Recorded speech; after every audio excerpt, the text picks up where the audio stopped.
बालू व्यवसाय है, वह लोग त्राहिमाम कर रहे हैं। यदि आपको मौका मिलता है, तो इन सब चीज़ों को आप कैसे सुधारेंगे?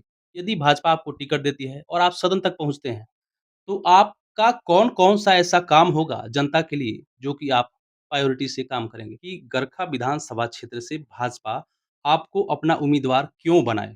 संगठन के साथ-साथ पूरे विधानसभा में हर बूथ पे हमारा एक पैरेलल टीम है। आप गरखा की जनता से क्या अपील करना चाहेंगे? गरखा विधानसभा क्षेत्र, भाजपा के टिकट का असली मजबूत दावेदार कौन? इसी कड़ी में आज हमारे साथ जुड़ चुके हैं राहुल पासवान जी, जो कि गरखा विधानसभा क्षेत्र से भाजपा के मजबूत दावेदार माने जा रहे हैं।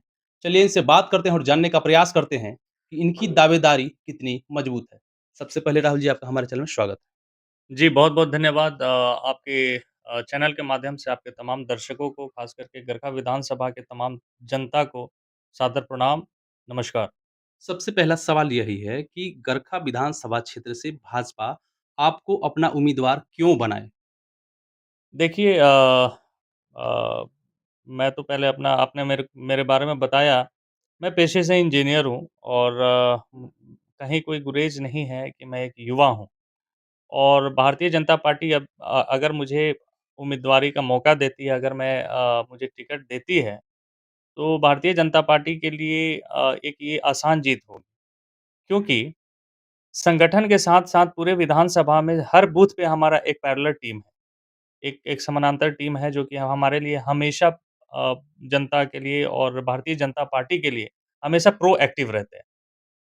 तो अ, ये सीट जीतना उतना बिल्कुल मुश्किल नहीं होगा। मैं ये दावे के साथ कहता हूँ कि अगर भारतीय जनता पार्टी मेरे ऊपर विश्वास जताती है, तो ये सीट बिल्कुल ही बेहिचक, बेधड़क ये सीट निकलेगा। हम लोग जीतेंगे, अच्छे मतों से जीतेंगे। हमने कई क्षेत्रों में जो है गरखा के कई सारे गाँव में जो है हमने भ्रमण किया। वहाँ पर देखे कि जो वर्तमान स्थिति है, जो मूलभूत सुविधाएँ जो कि इस लेवल पर मिलना चाहिए था, कहीं न कहीं आज भी कोसों दूर है। यदि भाजपा आपको टिकट देती है और आप सदन तक पहुँचते हैं, तो आपका कौन-कौन सा ऐसा काम होगा जनता के लिए, जो कि आप प्रायोरिटी से काम करेंगे? मेरा प्रायोरिटी देखिए हमारा माइंडसेट है कि हमें क्या करना है। हम तो पहले इंफ्रास्ट्रक्चर पे हम ध्यान देंगे, विकास पे हमें ध्यान देना, विकास जैसे स्वास्थ्य है, शिक्षा है, सड़क है, बिजली है, इन सब चीज़ों पे हम हमें और कैसे सुदृढ़ हो, शिक्षा में और कैसे सुधार लाया जाए, स्वास्थ्य में और कैसे सुधार लाया जाए, विकास की गति को और कैसे तेज़ किया जाए, उस पे हमें काम करना है और मैं एक विज़नरी आदमी हूँ। हमारे पास बहुत ही अच्छा विज़न है। मैं 10 साल से मैं पार्टी से जुड़ा हुआ हूँ, उसके पहले मैं दुनिया की सबसे बड़ी एयरोस्पेस कंपनी में मैं कार्यरत था।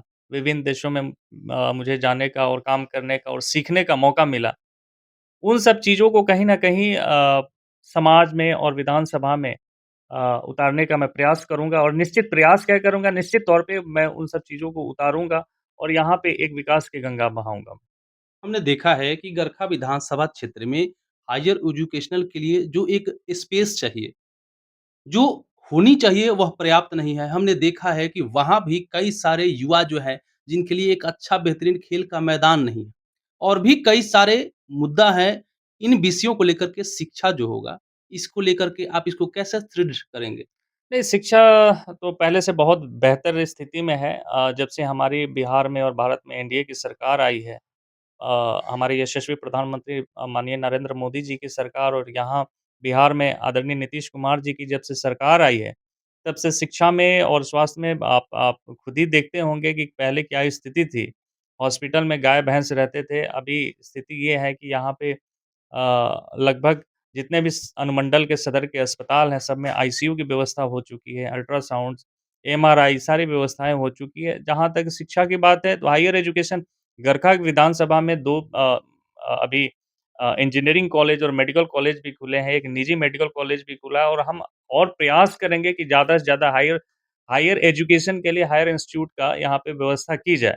मेरा एक सपना ये भी है कि अगर मैं विधायक बनता हूँ, अगर मुझे मौका मिलता है, तो दिगवारा और शेरपुर का जो पुल है, जो ये पुल बन रहा है उसको वो रास्ता निकलेगा वो गरखा होते हुए आगे की तरफ उत्तर दिशा की तरफ बढ़ेगा। तो ये गरखा विधानसभा जो है वो पटना से कनेक्टेड हो जाएगा। पटना से जब कनेक्टेड होगा तो यहाँ पे इंफ्रास्ट्रक्चर डेवलपमेंट का बहुत बड़ा स्कोप होगा। तो जब इंफ्रास्ट्रक्चर डेवलप होगा तो तमाम सारी अभी वो दिन दूर नहीं है कि हमारे यहाँ आईटी कंपनीज़ और काफ़ी मैन्युफैक्चरिंग यूनिट्स यहाँ पे लगे। तो यहाँ पे मेरा एक ये भी सपना है कि यहाँ लोगों की बेरोज़गारी दूर की जाए और यहाँ से जो है पलायन को रोका जाए। तो जब इंफ्रास्ट्रक्चर डेवलप होगा, विकास होगा तो लोग बाहर जाने के बजाय यहाँ पे काम करेंगे।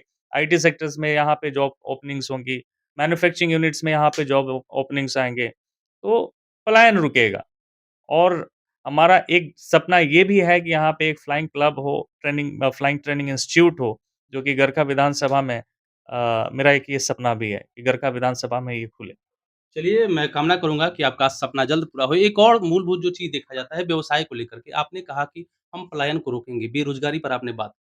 तो मैंने देखा कि गरखा विधानसभा के कुछ क्षेत्र जो हैं, वह गंगा से सटे हुए हैं।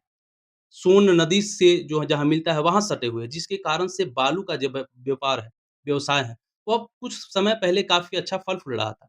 लेकिन वर्तमान में स्थिति इतनी बदतर हो चुकी है कि जो बालू व्यवसाय है, वह लोग त्राहिमाम कर रहे हैं। यदि आपको मौका मिलता है तो इन सब चीज़ों को आप कैसे सुधारेंगे?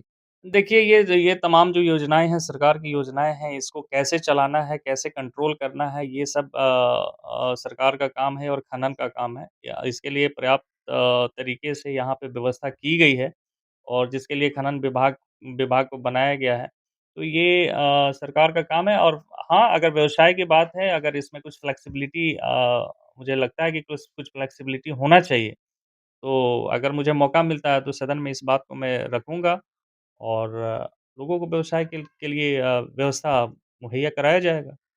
आप गरखा की जनता से क्या अपील करना चाहेंगे? मैं गरखा की जनता से यही अपील करना चाहता हूँ कि अब समय आ गया है आपको एक सही नेतृत्व और सही नेता चुनने का।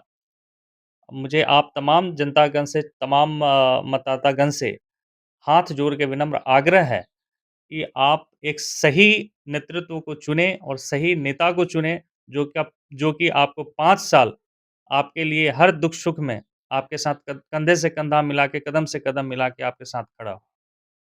चलिए, आपने देखा कि गरखा विधानसभा क्षेत्र के भावी उम्मीदवार, भावी प्रत्याशी कहा जाएगा, युवा चेहरा है और इनकी बातों से आप कितना सहमत हैं। आप गरखा क्षेत्र को विकास कैसे चाहते हैं, इन सब मुद्दों पर कमेंट करना बिल्कुल नहीं भूलें। वीडियो को शेयर करें। मिलेंगे किसी अगले विजुअल वीडियो के साथ, तब तक के लिए इजाज़त दीजिए। जय हिंद, जय भारत।